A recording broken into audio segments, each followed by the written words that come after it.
Hello students. जिस तरीके आपको पिछले वीडियो में सब कुछ बताया गया था, भारत के संविधान विकास, उसका संक्षिप्त वर्णन कैसे क्या था। भारतीय संविधान का मतलब जो अभी का संविधान है उससे रिलेटेड नहीं है। ये ब्रिटिश ईस्ट इंडिया मतलब संविधान शब्द की उत्पत्ति कब से हुई थी इसके बारे में बताया जा रहा है। भारत का संविधान तो असलियत में लिखा है आपके भीमराव अंबेडकर जी ने, वो प्रॉपर तरीके से। ये आपका ब्रिटिश ईस्ट इंडिया कंपनी जो अंग्रेजों ने पहली बार संविधान भारत में लागू किया था उसके बारे में बताया जा रहा है।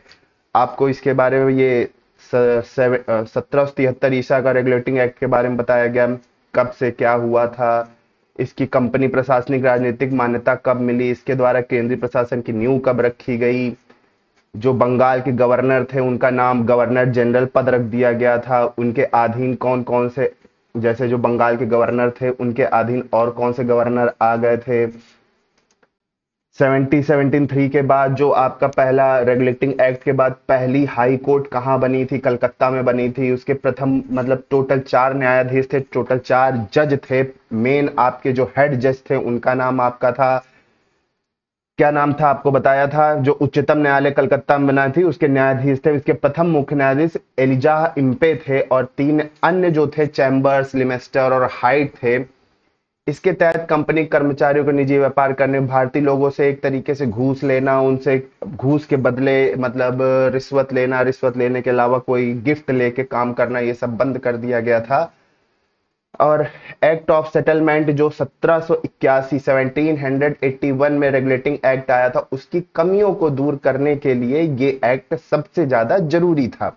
ये सब बातें आपको बता दी गई थी। अब आता है 1784 ईसा का पिंटस इंडिया एक्ट। इस एक्ट के द्वारा दोहरे प्रशासन का, आपका दोहरे जो प्रशासन थे का प्रारंभ हुआ। बोर्ड ऑफ डायरेक्टर व्यापारिक मामलों के लिए 1784 1784 ईसा का पीस्ट इंडिया एक्ट। इस एक्ट के द्वारा दोहरे प्रशासन का प्रारंभ हुआ। मतलब जो 1784 जब एक्ट आया, पीटस इसका नाम था, पीटस इंडिया एक्ट। इसमें जब आया तो इसमें दोहरे प्रशासन मतलब 2 तरीके के प्रशासन का आपका एक्ट आया। बोर्ड ऑफ डायरेक्टर व्यापारिक मामलों के लिए और बोर्ड ऑफ कंट्रोलर राजनीतिक मामले। मतलब जो आपका बिजनेस मैटर था वो बोर्ड ऑफ डायरेक्टर्स देखते थे, और जो आपका पॉलिटिशियन कंट्रोल करते थे वो बोर्ड ऑफ कंट्रोलर देखते थे। ठीक है, फिर से आप सुन लीजिए। 1784 ईसा मतलब 1784 ईटा का पीस्ट India, Pitt's Pitt's India Act जो आया था, उसमें 2 आपके प्रशासन लागू कर दिए थे। पहला जो था बिजनेस के लिए जो था उसका नाम था बोर्ड ऑफ डायरेक्टर।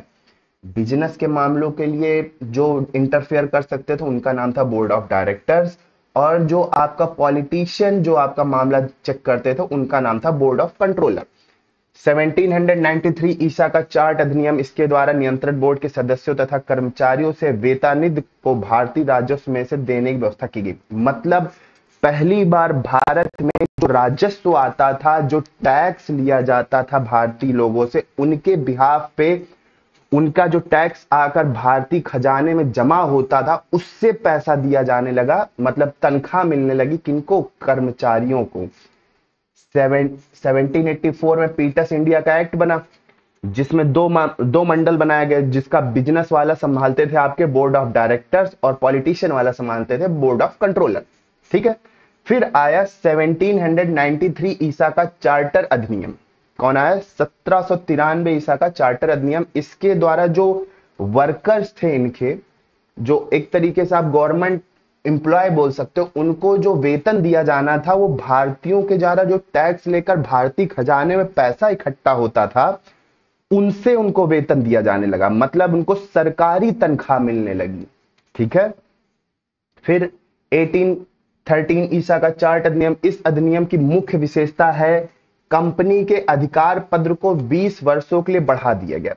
मतलब 1813 ईस्वी का जो चार्ट अधिनियम है वह जब आया तो उसकी मुख्य विशेषता यह थी, तो जो कंपनी थी ईस्ट इंडिया कंपनी का जो अधिकार पत्र था, मान लीजिए उसको 5 साल था तो उसको 20 वर्ष और बढ़ा दी। मतलब 5 साल वो और 20 साल, ये 25 ईयर्स कर दिया गया था। ठीक है, कंपनी का जो 1813 ईसा में चार्ट अधिनियम आया था, कौन सा चार्टर अधिनियम आया था, इस अधिनियम के तहत कंपनी को एक सबसे बड़ा फायदा हुआ था, ईस्ट इंडिया कंपनी को सबसे बड़ा फायदा हुआ था कि जो उसका अधिकार पत्र था उसकी वैधता 20 वर्ष के लिए बढ़ा दी गई थी। क्या कर दी गई थी? 20 वर्ष के लिए बढ़ा दी गई थी। कंपनी के भारत के साथ व्यापार करने का एकाधिकार छीन लिया, मतलब कंपनी का जो हेड था वो ही सब कुछ अब नहीं कर सकता था। अब जो आपका बोर्ड ऑफ डायरेक्टर थे और बोर्ड ऑफ कंट्रोलर थे, बोर्ड ऑफ कंट्रोलर तो पॉलिटिशियन थे। देखो बिजनेस करोगे तो उसमें पॉलिटिशियन की जरूरत पड़ेगी ही पड़ेगी, तो दोनों का अधिकार उनके, मतलब सिर्फ कंपनी के सीईओ का अधिकार नहीं था, उस पे आपका बोर्ड ऑफ डायरेक्टर और बोर्ड ऑफ कंट्रोलर दोनों का अधिकार होगा। किंतु लेकिन उसे चीन के साथ व्यापार और पूर्व देशों के साथ चाय का व्यापार समय 20 वर्षों के लिए। जो ये आपका जो आया था 1813 ईस्वी का चार्ट अधिनियम जो आया था, चार्टर जिसको आप बोलते हो, चार्टर अधिनियम जो आया था, उसकी मुख्य विशेषताएं क्या थी? कंपनी का जो पावर वाला अधिकार पत्र था, अपना पावर बढ़ाने के लिए कि आप 5 साल के लिए बिजनेस कर सकते हो या 6 साल के लिए बिजनेस, लेकिन उसको बढ़ा के क्या कर दिया गया 1813 ईस्वी चार्टर अधिनियम के तहत 20 वर्ष का और बढ़ा दिया गया।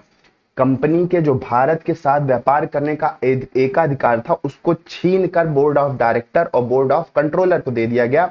मतलब कंपनी के सीईओ का तो अधिकार था, लेकिन वह बिना बोर्ड ऑफ डायरेक्टर और बोर्ड ऑफ कंट्रोलर के पूछे बिना कुछ नहीं कर सकता था।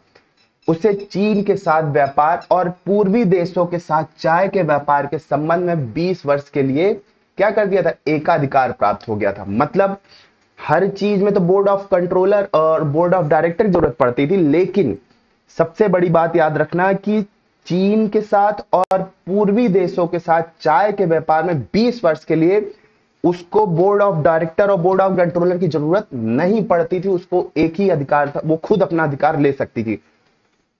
कुछ सीमाओं के अधिनियम सभी ब्रिटिश नागरिकों के लिए भारत के व्यापार खोल दिए। मतलब कुछ लिमिटेशन, जैसे अभी ऊपर लिखा हुआ है, यहां आपका लिखा है कंपनी के भारत के साथ व्यापार करने का अधिकार छीन लिया गया था, लेकिन कुछ चीजों के लिए, जैसे आपका भारत में बहुत सारे बिजनेस है, कार का बिजनेस, आपका चाय का पत्ती का बिजनेस, मसालों का बिजनेस, इंपोर्टेड बाइक का, उस सब पे कंट्रोल था। मतलब बोर्ड ऑफ कंट्रोलर और बोर्ड ऑफ डायरेक्टर का पूरा कंट्रोल था और सीईओ का था। लेकिन अलग से जैसे कुछ सीमाओं का, जैसे छोटे छोटे जो बिजनेस थे उनके लिए सभी ब्रिटिश नागरिकों के लिए भारत के साथ व्यापार, मतलब अब ब्रिटिशर्स के जो सिटीजन थे वो भी आकर ईस्ट इंडिया के थ्रू भारत में क्या कर सकते थे? व्यापार कर सकते थे। 1813 ईसा से पहले ईसाई पादरियों को भारत में आने की अनुमति नहीं थी। मतलब सबसे बड़ी चीज जान लो बेटा, 1813 के पहले भारत में कोई भी क्रिश्चियन पादरी नहीं था। ठीक है, 1813 के पहले ईसाई पादरियों का भारत में आने की अनुमति नहीं थी। कोई भी कोई भी पादरी भारत में था ही नहीं। पर लेकिन उसके बाद 1813 ईस्वी के अधिनियम के द्वारा ईसाई पादरियों की आज्ञा प्राप्त करके भारत की आने की सुविधा मिल गई। मतलब 1813 के बाद जो पादरी, ब्रिटिश पादरी भारत में तो थे नहीं, लेकिन फिर उनको यहां आना पड़ा, तो उनको 1813 में अधिनियम के द्वारा, मतलब आप परमिशन लेकर कहां आ सकते थे? भारत में आ सकते थे। मिली 1833 ईसा का चार्टर अधिनियम इस अधिनियम की मुख्य विशेष है। मतलब जो 1833 का अधिनियम है, इसका जो सबसे मेन था वो यही था, इसके द्वारा कंपनी के व्यापारिक अधिकार पूर्णतः समाप्त कर दिए गए थे, मतलब समाप्त कर दिए गए थे। इसके द्वारा 1833 ईसा का जो चार्टर अधिनियम था, इसके मुख्य विशेष यह है कि इसका जो कंपनी का व्यापारिक अधिकार पूर्णतः समाप्त कर दिए गए थे। अब कंपनी का कार्य ब्रिटिश सरकार की ओर से मात्र भारत का शासन करना रह गया था। पहले जो ईस्ट इंडिया कंपनी बिजनेस करने आती थी, उसका पूरा व्यापारिक अधिकार पूरी तरीके से समाप्त कर दिया गया। अब कंपनी का कार्य ब्रिटिश सरकार की ओर से मात्र भारत का शासन करना रह गया था। मतलब अब वह बिजनेस छोड़कर भारत पे क्या कर रही थी? कंट्रोल कर रही थी। ठीक है, फिर से ऊपर से देख लो, फिर से दोबारा से समझ लो। देखो 1784 ईसा का पीटर्स इंडिया एक्ट में क्या क्या हुआ था? सबसे पहला हुआ था दोहरे प्रशासन का प्रारंभ हुआ। क्या हुआ? टू डबल साइडेड टेप देखा है, उस तरीके का प्रशासन चालू हो गया। मतलब दोनों तरफ से वह चिट भी इनकी पट भी इनकी। बोर्ड ऑफ डायरेक्टर जो का बिजनेस का मामला देखते थे, इनका नाम था बोर्ड ऑफ डायरेक्टर, और एक था बोर्ड ऑफ कंट्रोलर जो पॉलिटिशियंस का मामला देखते थे। ठीक है, और दूसरी चीज, सबसे बड़ी चीज जान लो बेटा, बिजनेस करने के लिए दोनों की जरूर सहमति, मतलब बोर्ड ऑफ डायरेक्टर और बोर्ड ऑफ कंट्रोलर दोनों, क्योंकि बिना पॉलिटिशियन के आप बिजनेस कर ही नहीं सकते हैं। इसीलिए चाहे अंबानी हो, चाहे रतन टाटा हो, चाहे कोई भी हो, वह चाहे बीजेपी की सरकार है चाहे कांग्रेस की सरकार है, वह किसी को प्रमोट नहीं करते। वो जानते हैं सरकार पलटेगी तो भाई उनको नुकसान होगा। तो इसलिए याद रखिए, बोर्ड ऑफ डायरेक्टर और बोर्ड ऑफ कंट्रोलर दोनों ही बिजनेस करने के लिए जरूरी थे। 1793 ईसा का जो चार्टर अधिनियम, इसके द्वारा नियंत्रण बोर्ड के सदस्यों कर्मचारियों के वेतन और भारतीय राजस्व में से देने की व्यवस्था की गई थी। सबसे जरूरी बात, भारत में सबसे पहले सरकारी तनख्वाह कब शुरू हुई थी? यह शुरू हुई थी 1793 ईसा का चार्टर अधिनियम जब आया था तब शुरू हुई थी। यह वेतन भारतीयों का जो टैक्स वसूल के राजस्व इकट्ठा होता था, जो आपका राजस्व पैसा टैक्स में इकट्ठा होता था, उस पैसे से इन वर्कर्स को पैसा दिया जाने लगा। मतलब पहली सरकारी तनख्वाह 1793 ईसा का चार्टर अधिनियम आने के बाद देनी शुरू हुई थी। ठीक है, फिर हुआ 1813 ईसा का चार्टर अधिनियम। इस अधिनियम की मुख्य विशेषताएं क्या थी? पहली थी, कंपनी के अधिकार पत्र को 20 वर्ष के लिए बढ़ा दिया गया। मतलब जो ईस्ट इंडिया कंपनी का जो अधिकार पत्र था, पावर ऑफ एटॉर्नी थी, उसको 20 वर्ष के लिए बढ़ा दिया गया। मतलब बिजनेस करने की अगर उनको 5 साल की अनुमति थी, इस 1813 ईसा 1813 ईस्वी का चार्ट आने के बाद, अधिनियम आने के बाद, चार्टर अधिनियम आने के बाद 20 वर्ष के, मतलब जो 5 साल था वो 25 ईयर्स हो गया था। ठीक है, कंपनी के भारत के साथ व्यापार करने के लिए एकाधिकार छीन लिया गया। मतलब डायरेक्ट कंपनी अब भारतीयों से व्यापार नहीं कर सकती, लेकिन कहीं कहीं पर उसको छूट मिली थी कि तुम डायरेक्ट व्यापार कर सकते हो। पहली छूट कहां मिली थी? चीन और चीनी जो थे, चीन आप चाइना जिसको अभी कहते हो, चाइना और पूर्वी देशों के साथ व्यापार करने के संबंध में 20 वर्षों के लिए एकाधिकार प्राप्त था। ठीक है, और कहीं कहीं जो छोटे मोटे बिजनेस होते थे, उनमें जो ब्रिटिशर्स होते थे वह डायरेक्ट आकर किनसे व्यापार कर सकते? भारत के साथ व्यापार कर सकते थे। मतलब उनके लिए वह रास्ता, अगर जैसे ईस्ट इंडिया कंपनी आई थी तो पहले डायरेक्ट ब्रिटिशर्स आकर अपना डायरेक्ट बिजनेस नहीं कर सकते थे, वह ईस्ट इंडिया कंपनी के थ्रू आकर करते थे। लेकिन जब आपका ये वाला अधिनियम आ गया, कौन सा अधिनियम आ गया? 1813वीं ईस्वी का चार्टर अधिनियम आ गया, तब वहां के जितने ब्रिटिश नागरिक थे उनको ईस्ट इंडिया कंपनी डायरेक्ट आकर भारत से क्या कर सकते थे? व्यापार कर सकते थे। 1813 से पहले ईसाई पादरियों का भारत में आना पूरी तरीके क्या था? बैन था, नहीं आ सकते थे। चाहे जितने बड़ी आपकी पहुंच हो, जितनी बड़ी आपकी पावर हो, आप भारत में बिना परमिशन तो छोड़िए, परमिशन लेकर भी नहीं आ सकते थे। फिर 1813 ईस्वी का पहले ईसाई पादरी को भारत में आने की नहीं थी, मतलब अनुमति नहीं थी, परंतु लेकिन 1813 ईस्वी के अधिनियम के द्वारा ईसाई पादरियों की आज्ञा प्राप्त करके, मतलब आप इंग्लैंड से सीधा, ब्रिटिश मतलब इंग्लैंड से डायरेक्ट अगर आप वहां से परमिशन ले सकते हैं तो फिर आप भारत में आ सकते थे। ऐसा नियम बना दिया गया था। ठीक है, समझ में आ रहा? पक्का? बहुत सही। फिर क्या हुआ?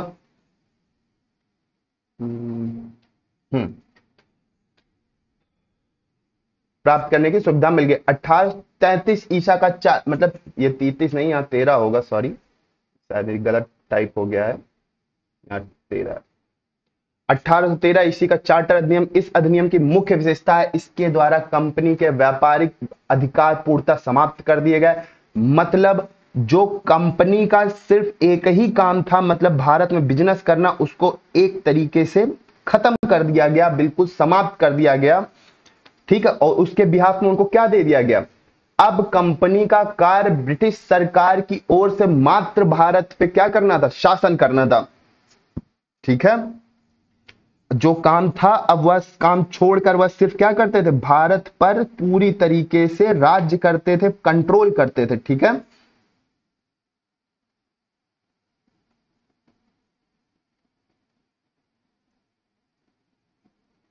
हम्म, सॉरी, गलती हो गई मैं।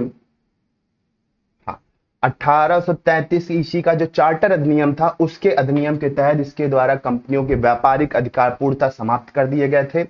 अब कंपनी का देखो दो नियम आए थे, एक आया था 1813 से 1813, और फिर उसके बाद आया था 1833 का।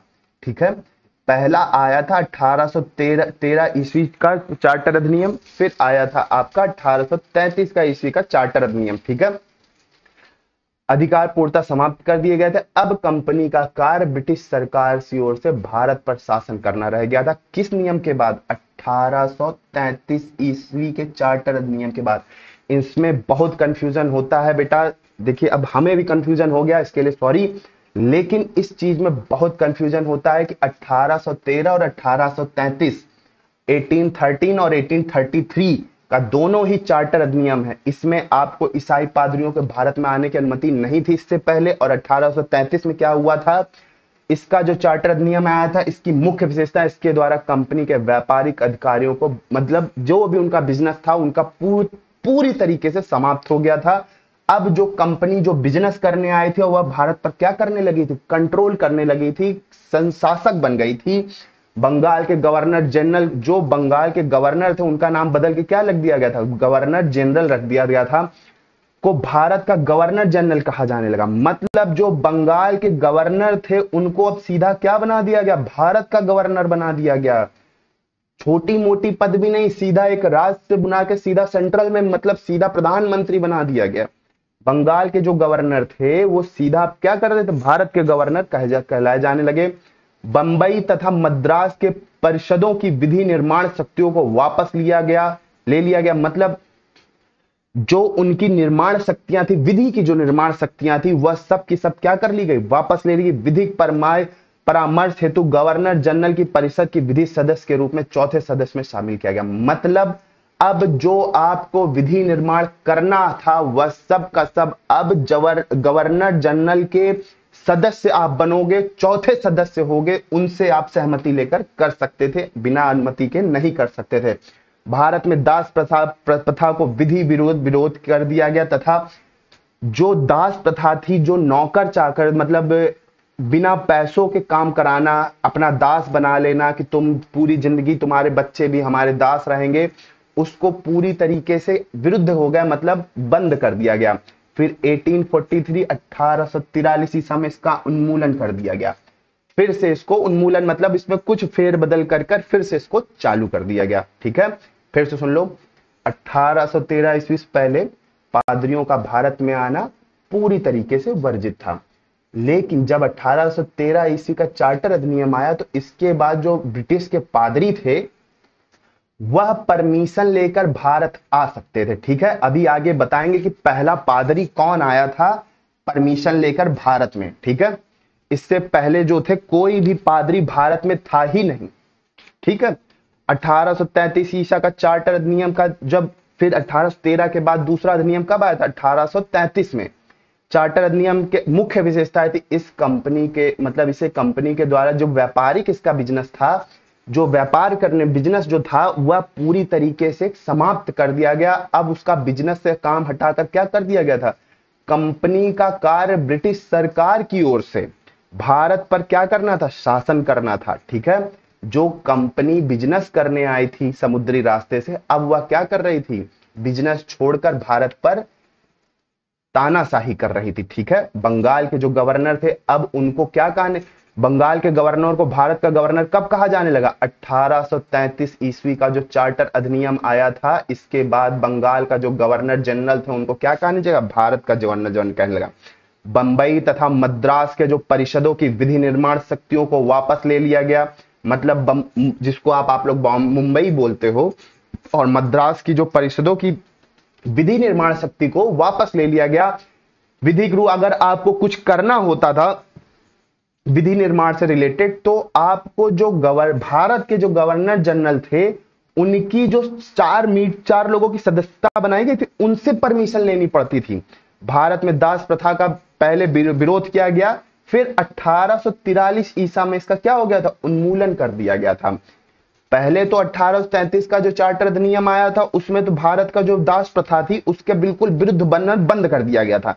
फिर 1843 ईसा में जब ये देखे कि भैया जरूरी है दास प्रथा लाना, तो उसमें थोड़ा बहुत सुधार करके उन्मूलन करके दोबारा चालू कर दिया, क्योंकि भाई फ्री में वर्कर कहाँ मिलेंगे, विदेश से लाएंगे तो खर्चा करना पड़ेगा, तो फिर से दास प्रथा चालू कर दी गई। फिर आपका सातवां, अधिनियम की धारा 87 के तहत कंपनी के अधीन पद धारण करने के लिए किसी व्यक्ति को धर्म, जन्म स्थान, मूल वंश या रंग के आधार पर अयोग्य न ठहराए जाने का उपबंध किया गया था। मतलब जो वर्कर रखने थे ब्रिटिशर्स में, अब भाई जाहिर सी बात है इतने बड़े देश पे अगर आपको काबू करना है तो आप कैसे कर सकते हो, है कि नहीं।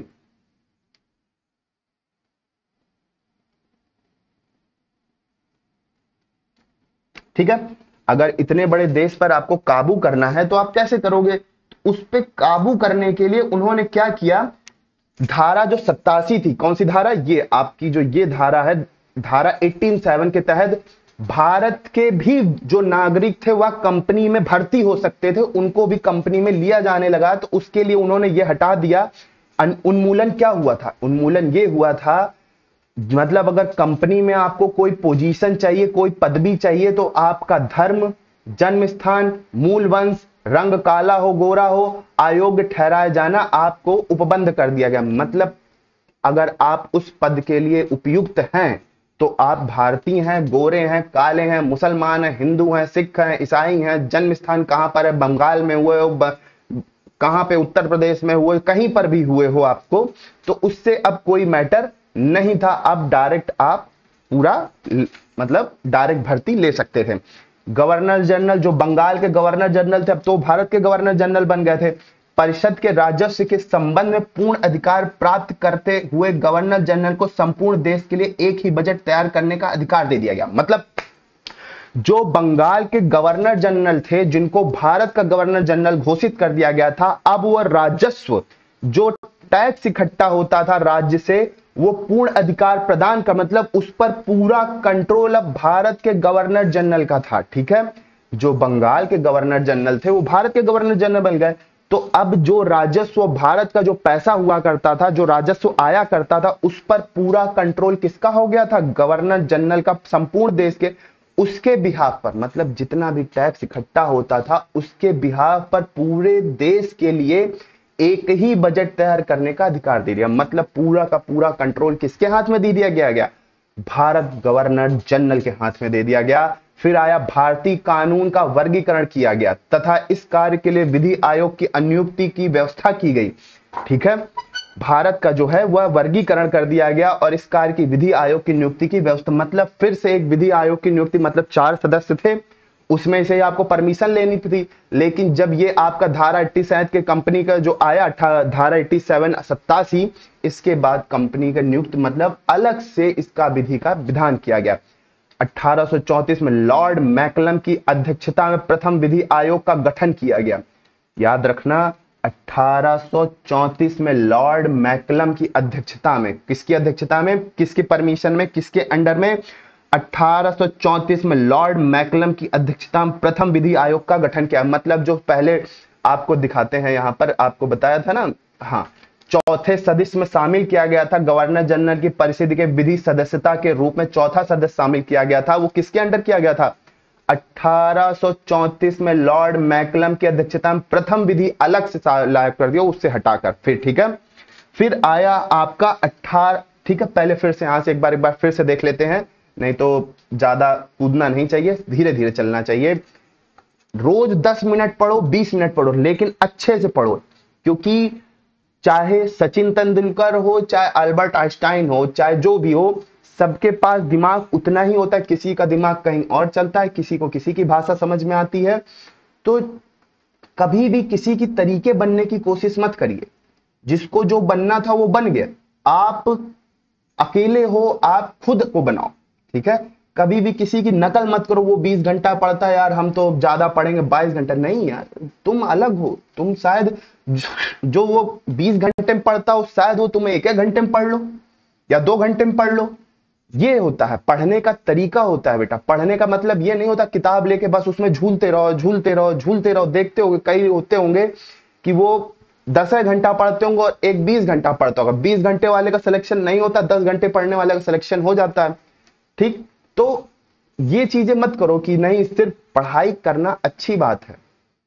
आजकल के लोग क्या करते हैं, माँ बाप पे इसमें कोई गलती नहीं होती, ये मोहल्ले वाले जो होते हैं आपके अगल बगल वाले, ये आपको बहुत ही डिमोरलाइज करते हैं। वो भी डायरेक्ट नहीं, आपके मम्मी पापा थ्रू, मेरा बेटा 20 घंटे पढ़ता है, तुम्हारा बेटा क्रिकेट खेल के आ रहा, बताओ कैसे होगा सिलेक्शन। और उसमें माँ बाप खिसिया जाते हैं कि अरे बताओ वो सही बात है, लेकिन उनकी गलती नहीं होती है। वो उनका बेटा, भैया उनके बेटे 20 घंटे में मेहनत हो रही, वही मेहनत तुम 4 घंटे में कर लो। तो ये ऐसा कुछ नहीं है, तुम खुद सेल्फ कॉन्फिडेंस बनो। ठीक है, फिर से देखो 1813 ईस्वी का चार्टर अधिनियम, इस अधिनियम की मुख्य विशेषताएं क्या थी, मेन इंपॉर्टेंस लाइनें क्या है इसमें देख लो। कंपनी का जो अधिकार था उसको 20 वर्ष के लिए बढ़ा दिया गया। ठीक है, कंपनी के भारत के साथ व्यापार करने का एकाधिकार छीन लिया गया, मतलब वह डायरेक्ट अब भारत से व्यापार नहीं कर सकती थी, किंतु उसे चीन के साथ व्यापार एवं पूर्वी देशों के साथ चाय के व्यापार में संबंध में 20 वर्ष के लिए क्या मिल गया था, एकाधिकार प्राप्त हो गया। मतलब पहले तो एकाधिकार छीन लिया गया, लेकिन कहीं कहीं छूट दी गई। पहली छूट कहां मिली थी, चीन और पूर्वी देशों के साथ चाय का व्यापार करने के लिए 20 वर्षों के लिए एकाधिकार प्राप्त हुआ था। ठीक, कुछ सीमाओं के अधीन, मतलब कुछ छोटे छोटे बिजनेसों में ब्रिटिशर्स जो थे वह भारत के नागरिकों से डायरेक्ट व्यापार कर सकते थे। ठीक है, फिर आया 1813 से पहले जो ईसाई पादरी, जिनको आप फादर कहते हो, भारत में नहीं आ सकते थे। 1813 के पहले ईसाई पादरी जो थे वो भारत नहीं आ सकते थे। सबसे जरूरी बात लिख लेना कि कब से किस सन के पहले, कौन सी ईसा से पहले ईसाई पादरियों का भारत में आना बैन था, वो था 1813 के पहले। फिर 1813 के ईस्वी के अधिनियम के द्वारा, जो 1813 ईस्वी का चार्टर अधिनियम आया था, उसके द्वारा ईसाई पादरियों को ब्रिटिश में परमिशन लेकर भारत में आने की क्या मिल गई थी, अनुमति मिल गई थी, सुविधा मिल गई थी। फिर आया 1833 का चार्टर अधिनियम। इस अधिनियम की मुख्य विशेषताएं हैं, सुन लो।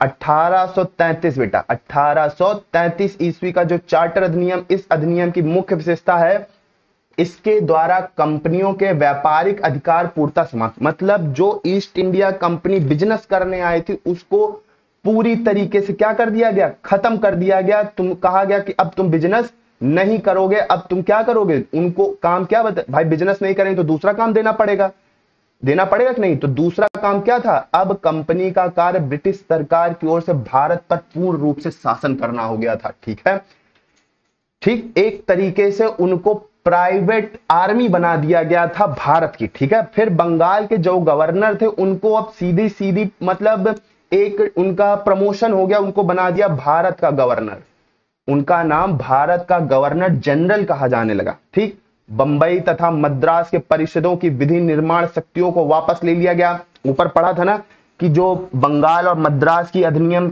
बंगाल के गवर्नर के अंदर आ गए थे, बंबई और मद्रास के जो गवर्नर थे वो बंगाल के गवर्नर जनरल के अंदर आ गए थे और वह विधि निर्माण कर सकते थे। लेकिन जब बंगाल के गवर्नर को भारत का गवर्नर घोषित कर दिया गया तो उनकी बंबई और मद्रास की जो विधि निर्माण शक्तियां थी उसको वापस छीन लिया गया। विधि, अब वो बताएंगे उसको वापस किसको दिया गया, विधि परामर्श हेतु गवर्नर का जो जनरल का परिषद की विधि जो 4 सदस्य की बनाई गई थी, गवर्नर जनरल की टीम बनाई गई थी, उनसे परमिशन लेके बनाए जाने लगे। ठीक, भारत में दास प्रथा पूरी तरीके से बंद हो गई। कब, 1833 ईसा का जो चार्टर अधिनियम आया था, ये देखो, इसके बाद जो भारत में दास प्रथा थी उसको पूरी तरीके से विरोध किया गया एकदम। फिर इनको लगा कि अब यार ये जब तक हम बाहर से बार बार मंगाएंगे तो इसमें नुकसान होगा, तो उन्होंने इसका उन्मूलन कर दिया। उसमें कुछ फेर बदल के 1843 1843 में इसको चेंज कर मतलब उसमें कुछ छोटे मोटे चेंजेस कर उसको फिर से लागू कर दिया। तो चेंजेस क्या थे, उसमें धारा 87 लगा दी। 1843 ईसा में धारा 87 के तहत कंपनी का जो प्रमोट कर मतलब जो पद होते थे उस पर भी भारत के नागरिक रह सकते थे। उनका धर्म, जन्म स्थान, मूल वंश मतलब आप पंडित हो, चमार हो, वैश्य हो, शूद्र हो, इससे कोई फर्क नहीं पड़ता था। वह कोई भी धर्म जाति का हो, वह किसी भी काला हो, गोरा हो, भूअर हो, किसी भी कलर का हो, वह अब सीधा कंपनी में पदवी पा सकता था। पढ़ा लिखा होना चाहिए, जिस हिसाब से उसकी योग्यता होगी उस हिसाब से उसको पद दिया जाएगा। ठीक है। गवर्नर जनरल की परिषद के राजस्व के संबंध में पूर्ण अधिकार प्राप्त होने हेतु गवर्नर जनरल को संपूर्ण देश के लिए एक वही बजट तैयार करने का अधिकार दे दिया गया। मतलब जो आपके बंगाल के गवर्नर जनरल थे, उनको राजस्व, जो भारत के गवर्नर जनरल बन गए थे, अब उनका पूरा कंट्रोल किस पर था? भारत के धन पर था। पूरा पैसा, मतलब जितने भी राज्य से पैसा इकट्ठा, टैक्स इकट्ठा होता था, उस पर पूरा अधिकार किसका हो गया था? भारत के गवर्नर जनरल का। और वह एक बजट तैयार करने का उनको वो मिल गया था, परमिशन मिल गई थी, कि एक काम दे दिया गया था गवर्नर जनरल को कि अब आपको इतने पैसे में पूरा भारत चलाना है। जिस तरीके आपके घर में आपकी मम्मी को पिताजी पैसा दे देते हैं कि पूरा घर चलाओ, उसी तरीके का ही काम किसको मिल गया था? भारत के गवर्नर जनरल को मिल गया था कि ये आपका पैसा है, इसी पैसे से पूरा भारत आपको चलाना है। भारतीय कानूनों का वर्गीकरण किया गया। जो भारत के कानून थे उसमें कई वर्ग बता दिए गए, कई पार्ट कर दिए गए, तथा इस कार्य के लिए विधि आयोग की नियुक्ति की व्यवस्था की गई। मतलब इस कार्य को बनाने के लिए, विधि पूर्वक बनाने के लिए एक आयोग की नियुक्ति की गई। उसको कब किया गया? 1834 में लॉर्ड मैकलम की अध्यक्षता में। सबसे जरूरी, इस जो आपकी कार्य विधि थी, इसको किसने नियुक्त किया था और कब नियुक्त किया गया था और किसके अंडर किया गया था? 1834 में, 1834 में लॉर्ड मैकलम की अध्यक्षता में, the president of Lord Macaulay 1834, first विधि जो थी उसका गठन हुआ था। ठीक है, समझ गए? पक्का? चल, थैंक यू। हमें जहां तक उम्मीद है आपको समझ में आया होगा।